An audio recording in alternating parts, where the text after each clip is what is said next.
Ассалаумағалейкум достар. Бүгін Рамазан айының 5-ші күні. Бүгін автобус айдайтын ағаларымызға беретін боламыз. Кет. Ассалаумағалейкум. Сыр стритфудтан тегін бургер. Ас болсын. Таңғы сағат 6-дан түнгі сағат 11-ге дейін халыққа қызмет етіп жүрген ағаларымыз. Алла разы болсын. Кеттік таратамыз. Бірақ ағалар қысып кету жоғынан қалада жүргенде.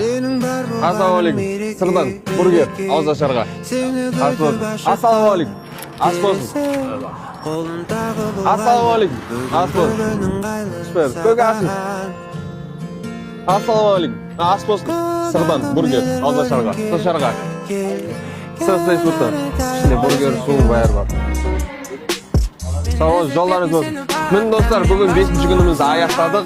Осы видеоның астына ертең кімге таратамыз, жазып беріңіздер.